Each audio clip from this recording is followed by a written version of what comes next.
c'est-elle? Dites-moi que vous la connaissez. Dites-moi que c'est une sorte de bizutage pour pimenter mon arrivée. Mais j'ai saoulé tout le monde avec cet appartement. Même une fois, c'était à New York. Oh, mais calmez-vous, vous êtes au bord de la crise de nerfs. Moralement l'alinéa, mais il semble, enfin, d'après votre coup de sang, qu'elle ait voulu le faire que par écrit. Oui. Ah ben ça, c'est sûr que les appartements habités se rendent moins vite que les autres. Et ma belle-fille a toujours eu besoin d'argent très vite. Hein.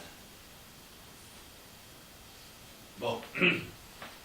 Bon, je me fais livrer mes courses et je ne sors pratiquement jamais de ma chambre. Alors, s'il vous plaît, calmez-vous. Mais moi, cette chambre, mais je comptais y installer mon bureau. Il arrive demain, mon bureau. Copropriétaire. Ah non, mais c'est ça ma nouvelle vie, une copropriétaire avec une espèce de Georges Clooney centenaire. Oh, la chance, hein. Oh, vous avez une sacrée nature, vous êtes une battante. Qui a perdu beaucoup de batailles. Allez-vous-en, s'il vous plaît. Moi, j'encourage les filles comme vous. Mais vous encouragez. Ouais. Mais taisez-vous, mais moi, je voulais commencer une nouvelle vie ici, parce que la mienne n'a pas été simple. J'ai été grosse, seule, plaquée, partiellement aimée. J'ai connu quelques coups de poisse ces derniers temps, mais alors jamais je n'avais envisagé d'être contrainte de vivre avec un individu de cet âge, mais personne ne l'a été, personne. C'est le dernier mot que je vous dirai. Oh, et puis j'ai eu tellement de peine.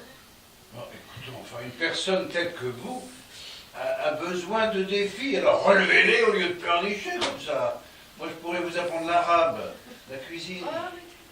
Pierre Santini, Oui. je suis heureux de vous rencontrer dans votre loge de théâtre. Merci. Et donc nous sommes ici au Ciné 13 Théâtre, qui est le théâtre de Salomé Lelouch. Voilà, vous savez, Claude Lelouch avait le Club 13, il l'a toujours d'ailleurs, avenue Hoche, à Paris, dans le 7e, et puis il avait ouvert un deuxième Ciné 13 pour d'autres films, pour d'autres manifestations cinématographiques, et qui s'appelle le Ciné 13, dans le Moulin de la Galette, c'est-à-dire dans le haut de la rue Le Pic, à Montmartre. Et puis à un moment, il a donné ça à sa fille, Salomé, il lui a dit, faisons un théâtre. Et elle en a fait un très joli petit théâtre, tout à fait ravissant. Voilà. Alors avec une belle programmation, et vous êtes à l'affiche d'une pièce qui s'intitule Alinéa Rose. Vous avez comme partenaire Sophie Rodriguez. Rodriguez. Rodriguez, pardon. Et c'est une pièce qui, moi, m'a étonné parce que c'est une pièce pleine d'émotions, une pièce un petit peu différente et qui en même temps, il y a de l'humour et entre un homme d'un certain âge et une jeune fille. Voilà, c'est une pièce d'Annick Pérez, mise en scène par Alfred Lotte, disons-le tout de suite. Annick Pérez est une jeune femme qui un jour m'a contacté, qui m'a dit, voilà, j'écris une pièce, c'est la première fois que j'écris une pièce de théâtre, je voudrais vous la faire lire. Je l'ai lue, ça m'a plu, je lui ai dit, et là, elle n'a plus lâché le morceau, elle a tout fait pour qu'on arrive un jour à la jouer. Ça a pris plusieurs mois, mais elle a finalement trouvé le théâtre, elle a créé une société, elle a trouvé l'argent, elle a trouvé les comédiennes, tout, enfin bref, elle a tout mis en œuvre pour que sa pièce soit jouée et ça le méritait. Alors c'est effectivement une comédie dramatique, parce que la fin est émouvante. C'est une comédie qui raconte comment une jeune femme qui vient d'acheter un appartement découvre, alors qu'elle aurait dû le découvrir en lisant le contrat de vente chez le notaire, elle découvre, après avoir emménagé, qu'il y a une servitude, et la servitude, c'est un vieux monsieur qui est là, et qui a droit de résider là jusqu'à sa mort, dans une des chambres de l'appartement. Et il va résister, c'est pour ça que vous avez failli faire... Alors, elle est paniquée, et en colère, très en colère, elle fait tout avec les avocats pour essayer de le faire déloger, il n'y a pas moyen, puisqu'elle a signé.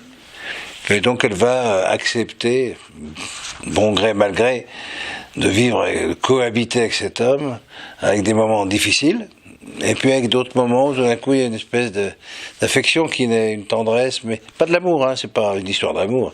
Il y a trop de différences d'âge entre les deux, et puis ça n'a pas d'intérêt. Non, c'est une histoire il y a une estime réciproque, il y a une affection, il y a l'habitude aussi on apprend à connaître l'autre, ses habitudes, tout ça, donc c'est très intéressant. Et puis, je vous révèle pas la fin, Ben non, parce que mais tout ça, il y a une raison derrière. Voilà. Et oui, donc justement, cette fin est très belle, donc il ne faut pas la dévoiler. Non, Et en mais même c'est temps, pas par hasard, disons voilà, que nous surprend cette fin. Et c'est ça qui est bien aussi au théâtre, on arrive à surprendre. Voilà, oui. Voilà, parce que c'est vrai. Ah oui, parce qu'on n'a rien à filtrer avant.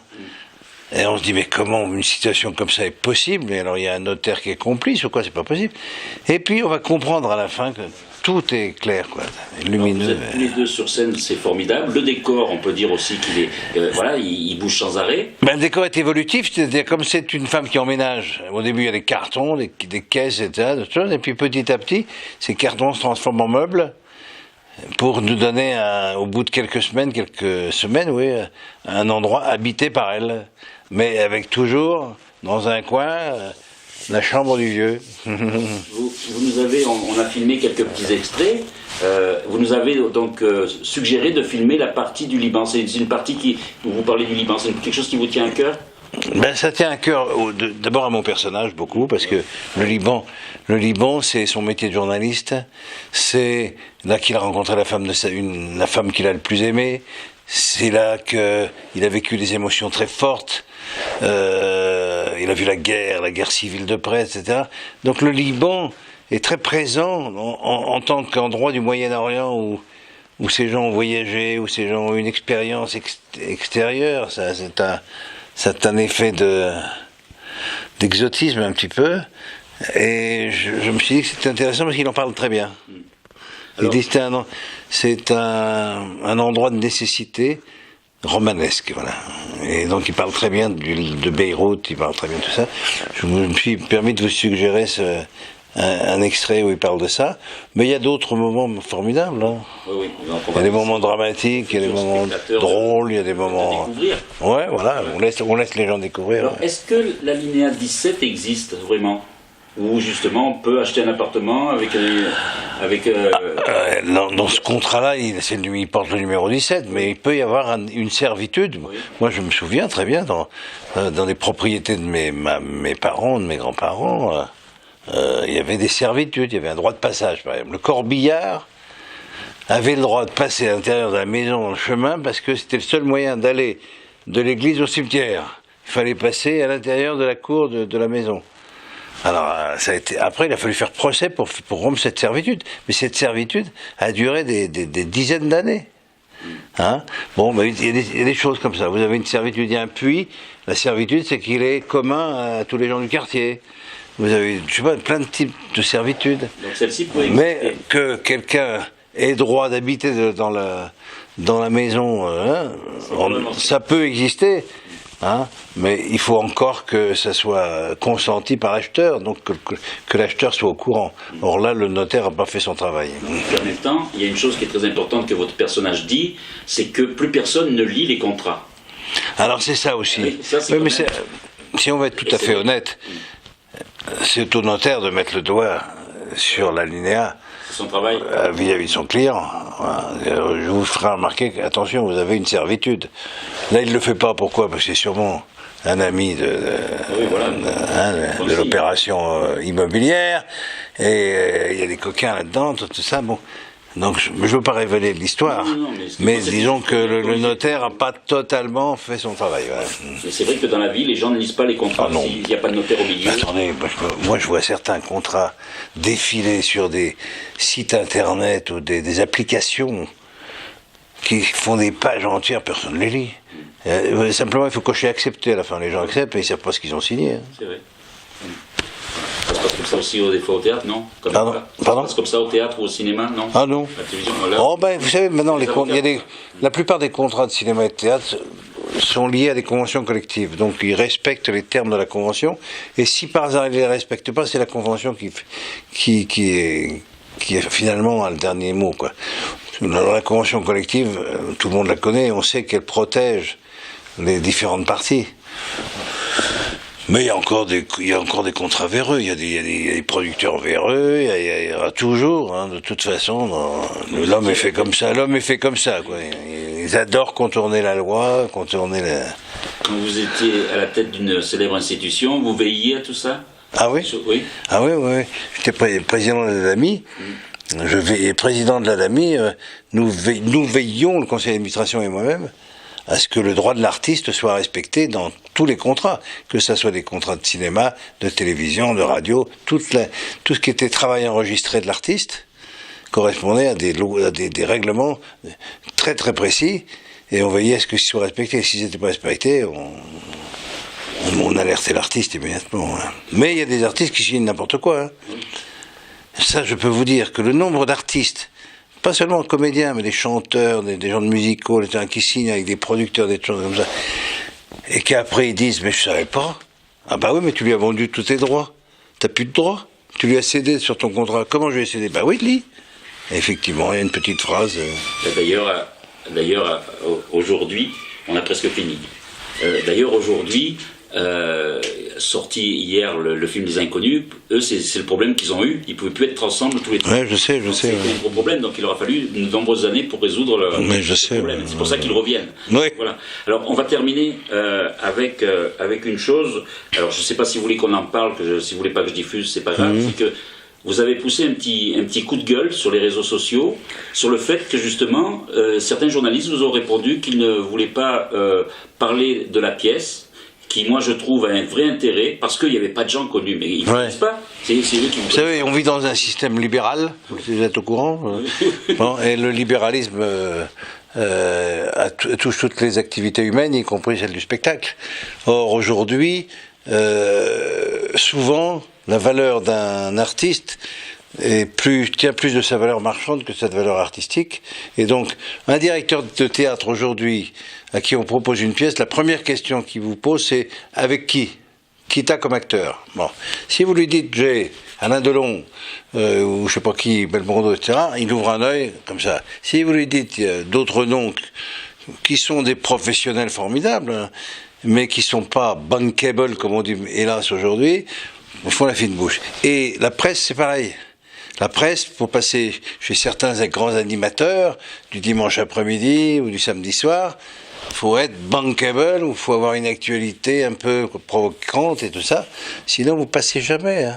Alors, une pièce comme ça, dans un petit théâtre de Montmartre, un auteur inconnu, une comédienne inconnue, moi, j'ai une certaine popularité parce que j'ai fait de la télé et tout ça, mais je ne suis pas une vedette bankable. Un metteur en scène inconnu, aucune chance de passer. Donc les journalistes vous répondent ça, pas à moi, ils répondent ça à l'attaché de presse. Oui, c'est plus facile. Et alors au lieu de faire 10 émissions, on en fait 1 ou 2. Et ça suffit pas. Parce qu'à ce moment-là, la salle ne se remplit pas. Alors j'ai poussé un coup de gueule pour ça. Et pour une deuxième chose, c'est que, moi ça m'est égal d'en parler, au contraire je suis content d'en parler. Je suis sur Facebook, comme beaucoup de millions d'individus, etc. Ça fait travailler parfois Non, comme ça m'amuse. Comme ça, non, mais c'est vrai que ça fait des relations. Bon, ça fait des relations, ouais. Figurez-vous que, au jour d'aujourd'hui, il y a 4898 personnes qui ont demandé à être mon ami. Voilà. Et, oui, parce qu'en plus, et moi, j'ai dit oui. Le mot ami est galvaudé en plus. Voilà. Mais j'ai dit oui. Ça m'amusait de savoir un peu qui s'intéressait à mon travail, tout ça, et à ma personnalité. Et puis, tout d'un coup, je joue cette pièce. L'auteur fait passer des messages avec la photo de l'affiche, avec des commentaires, etc. Je vous assure, je n'ai pas entendu quelqu'un venir me dire « Je suis sur Facebook et je suis venu parce que je suis votre ami sur truc ». Alors j'ai poussé un coup de gueule en disant « J'ai 4898 amis, il serait peut-être temps que vous vous réveilliez, que vous veniez voir un peu ce que je fais, parce que sinon, ça veut dire quoi, ami ? Ça veut dire vous allez dire autour de vous, je suis ami avec Pierre Santini pour vous glorifier, c'est pas intéressant. Si vous êtes ami, au moins que ça ressemble à quelque chose. Alors si je travaille, si vous m'aimez bien, puisque vous avez voulu être mon ami, venez me voir travailler. Alors voilà, il y a eu des réactions positives, d'autres violentes, d'autres négatives, mais globalement, ça a remué un peu les choses et les gens ont été très sympas. J'espère que cet entretien aussi, et puis ces extraits de la pièce, vont remuer aussi un peu les choses et jouer jusqu'au 23, c'est ça? Je l'espère vraiment, oui, je sais pas, on parle vraiment de prolonger, j'en sais rien encore, mais de toute façon, je pense qu'une pièce qui aura une deuxième carrière, peut-être dans un autre théâtre, peut-être en tournée, j'en sais rien. Mais je vous dis, le marché est très difficile, pour toutes les raisons dont on vient de parler. Alors en tout cas, la pièce Alinéa Rose, ce n'est pas du virtuel, c'est du live. Ah, c'est du live, du réel. Voilà. Ouais. Et puis, il y a quand même, disons-le, parce que c'est important, une jeune comédienne, moi je vous dis, qui est un régal. C'est un régal pour moi de jouer avec elle, parce que c'est une partenaire merveilleuse, idéale, d'une grande humilité, d'un grand sérieux, d'un grand professionnalisme, beaucoup de charme, beaucoup de vérité, et une très belle actrice. Et j'ai pas mal joué dans ma vie, j'ai rarement eu des partenaires de cette qualité. Et ça, j'ai discuté ça se voit sur le plateau. Ouais. Oui, j'ai discuté avec elle et c'est vrai qu'elle a une grande expérience de théâtre. Ah oui, oui, oui. Donc ça fait longtemps qu'elle. Ah oui, oui. Elle a été formée à l'École nationale de Strasbourg et elle a beaucoup joué dans le théâtre public. Elle vient de jouer dans Phèdre à Nanterre et tout, le rôle d'Aricie. Non, c'est une fille c'est pas une débutante, hein. Non, non, non. Et elle est formidable. Voilà. Et je suis très heureux de jouer ça avec elle. Et cette pièce est formidable. Pierre Santini, je ne vais pas vous retenir plus longtemps. C'est l'heure peut-être pour vous d'aller dîner. Voilà, exactement. Vous avez tout compris. On vous remercie et on espère que la pièce bien rencontre de plus en plus. Et je l'espère aussi. Vraiment, ça mériterait, ouais. Vos autres projets, rapidement, vous en avez d'autres? Oui, j'ai d'autres projets. Je voudrais d'abord reprendre à Paris la pièce que j'ai jouée en tournée il n'y a pas longtemps en province, jouée partout dans les grandes villes, à Marseille, tout ça, qui s'appelle Fratricide, qui est une pièce de Dominique Verluzel, où je fais couple avec Jean-Pierre Calfon. Et Jean-Pierre Calfon est un vieux copain d'école de théâtre que j'ai connu à 50 ans. Nous étions à la même école. On s'est retrouvés 50 ans plus tard. Et je dois dire que c'est un vrai plaisir, étant donné qu'on a le même âge. On a eu des parcours complètement différents. De nous retrouver 50 ans plus tard sur scène, c'est très rare. Je vais monter cet été en Avignon le Barbe Bleue d'Amélie Nothomb. C'est un roman que j'ai fait adapter au théâtre par Gérald Aubert. Et je vais jouer ça avec une comédienne italo-belge qui s'appelle Emanuela Ponzano. Et on va jouer ça à la Luna, pendant le Festival d'Avignon. Je voudrais monter une pièce qui s'appelle Elle de Marie-Pierre Catineau, qui est un petit chef-d'œuvre, dont je fais une lecture demain publique au Petit Héberto. Enfin, j'ai plein de projets. Ouais. En tout cas, vous avez la santé, parce que vous faites même des extendeurs sur scène. Vous avez vu, hein. Ils m'en laissent faire que 2, après ils éteignent. Moi j'en ferai 3 ou 4, volontiers. Merci beaucoup, Pierre Santini. Merci à vous. Au revoir. Votre visage et vous ne l'aimez pas. Oh, bah ça, c'est un comble. Vous dites ça pour me déstabiliser, sauf que j'adore ma tête. Sinon, je ne me maquillerai pas aussi bien. N'importe quel étudiant de philo vous dira que les filles qui se maquillent bien pensent qu'elles ont de la matière première. Les autres font n'importe quoi. Ah bon, bah alors c'est que je me suis trompé, alors. Je ne sais même pas votre nom. Ah, mais si vous le savez. Attendez, j'ai bien vu que vous aviez fouillé dans ma chambre. Bah quoi, c'est normal. J'avais besoin de savoir quel genre d'individu vit dans ma maison. Ah, c'est ça. Parlez-moi de Beyrouth. Voilà, connu, Beyrouth. C'est drôle, on dirait un titre de roman. Quelque chose de féerique et de terrible en même temps. Oh là là, c'est drôle cette phrase. C'est drôle parce que vous avez tapé juste Beyrouth quand j'y étais, c'était les deux à la fois. Votre nom, je veux l'entendre de votre bouche. Jean Chenel. Mais vous le saviez déjà. Et vous? Vous aussi, vous le savez déjà. Oui, mais je veux l'entendre de votre bouche. Rose Michalak. Rose? Oh, très joli prénom, ça. Ah, très joli, oui, comme un bijou ancien. Bien réussi, très réussi, oui. Un peu classique, mais très réussi. Alors, Beyrouth. Oh, Beyrouth, une ville de nécessité. Romanesque. Les gens y mangent tôt, les couchers de soleil sont interminables. Ça sentait les kebabs. Enfin non, ça sentait les kebabs et les cadavres. Oui. Nous autres, les journalistes, nous étions tous logés dans le même hôtel. C'était le seul bâtiment intact dans le secteur. La guerre civile avait tout ravagé. J'y ai aimé une femme follement. Où est-elle? On est parti avec un jeune reporter photographe.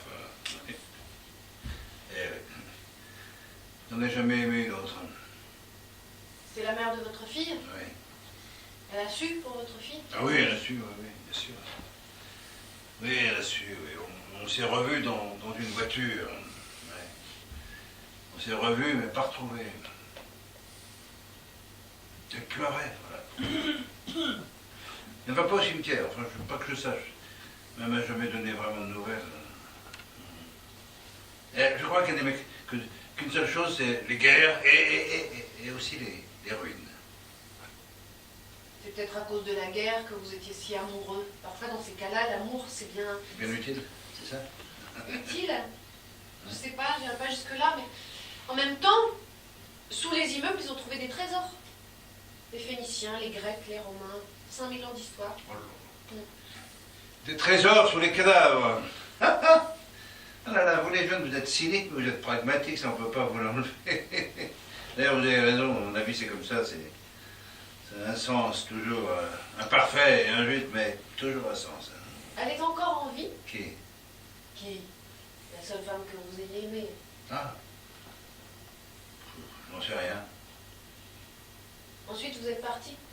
Bon, j'en ai fait si loin, tout ça. Mes parents étaient morts depuis longtemps. Je suis parti avec ma fille, ouais. Ouais. Sa mère était d'accord. Hein. À cette époque-là, ma fille, c'était une jeune fille au beurre et rieuse, gaie, rieuse. Oh là, quand nous sommes partis. Et heureuse. Des parents, j'imagine. Oui. Moi, je suis partie très tôt de chez moi. Mon père avait transformé notre grand studio en 3 pièces avec des fausses cloisons partout. Les lampes, c'était des bouteilles d'huile trouées. Les fauteuils, c'était des pneus. Bon. C'est peut-être pour ça hein, que j'ai eu envie d'avoir un chez-moi normal. Je les croise de temps en temps, ils ont l'air de bien s'entendre. L'essentiel pour eux, c'était de ne jamais s'éloigner du jardin du Luxembourg. De moi, c'est pas grave. C'est du Luxembourg. Ah, moi, je les comprends, hein. Ce jardin mythique sous nos fenêtres. Hein. Oui, je l'ai fait!